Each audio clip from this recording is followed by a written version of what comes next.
ಹಾಂ ಶಾಲೆಗೆ ಬಂದು ಇನ್ಸ್ಪೆಕ್ಟ್ರ ಗೃಹ ಮಂತ್ರಿ ಯಾರು ಅಂತೇಳಿ ಕೇಳ್ತಾರ. ಅದ್ರಾಗ ಒಬ್ಬ ಕೈ ಎತ್ತಿ ನಮ್ಮಪ್ಪ ರೀ ಅಂತಾರ. ಏನು ಸುಳೆ ಮಗ ಅದ ನೀವು ಶಾಲೆ ಕಲಿಯಕ್ಕೆ ಕುಂತಾನ ನಮ್ಮಪ್ಪ ಅಂತ.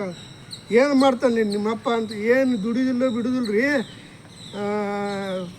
ವರ್ಷಕ್ಕೆ ಒಂದು ಮಗು ಅಂತ ತೊಗೊಂಬರ್ತಾನೆ ಮನೆಗೆ, ಅದ ಒಂದು ಕೆಲಸ ಅಂತ. ಯಾರ್ರೀ ಇವ ಅಂತ? ನಾನು ಕ್ಲಾಸ್ ಇದು ಸ್ಟೂಡೆಂಟ್ ಅಲ್ರಿ, ನಾ ಕುರಿ ಕಾಯವ, ನೀವು ಬರ್ತಿರ್ದು ಅಂದಿದ್ದಕ್ಕೆ ನನಗೆ 200 ರೂಪಾಯಿ ಕೊಟ್ಟು ಇಲ್ಲಿ ಕುಂಡ್ರಿಸ್ಯಾರ ಅಂತ. ಅವ ಟೀಚರ್ ಕಡೆ ನೋಡ್ತಾನೆ, ಏನ್ರಿ ಇದು ಇವ ಸ್ಟೂಡೆಂಟ್ ಅಂತ ಅಲ್ಲ ಅಂತಾನ. ನಾನು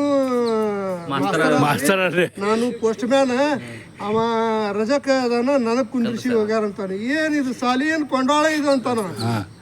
ಸೀದಾ ಪ್ರಿನ್ಸಿಪಲ್ ಕಡೆ ಹೋಗ್ತಾನ. ಪ್ರಿನ್ಸಿಪಲ್ ಏನ್ರಿ ಸ್ಟೂಡೆಂಟು ನಕಲಿ, ಮಾಸ್ತರು ನಾನು ನಕಲಿನಪ್ಪ ಅಂತಾನ.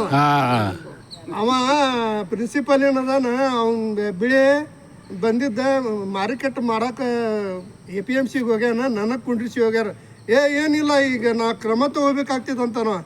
ಅದಕ್ಕೆ ಒಂದು 10,000 ರೂಪಾಯಿ ತೊಗೋರಿ ಅಂತೇಳಿ ಕೊಡ್ತಾನೆ. ತೊಗೊಂಡ ಇಲ್ಲಪ್ಪ ನಾನಂತೇಳಿ 10 ರೂಪಾಯಿ 10,000 ರೂಪಾಯಿ ಒಳಗೆ ಮುಗಿಸಿದ್ದೆ, ಖರೇ ಇನ್ಸ್ಪೆಕ್ಟರ್ ಬಂದ್ಬಿಟ್ಟಿದ್ರಿ, ಏನು ಮಾಡ್ತಿದ್ರಿ ಅವನು ನಕಲಿನ. ಆಮೇಲೆ ಅವು ಕೊಟ್ಟ ನೋಟಾರ ಅಸಲಿ ಇರ್ತಾವ, ಅವು ಎಲ್ಲ ನಕಲಿ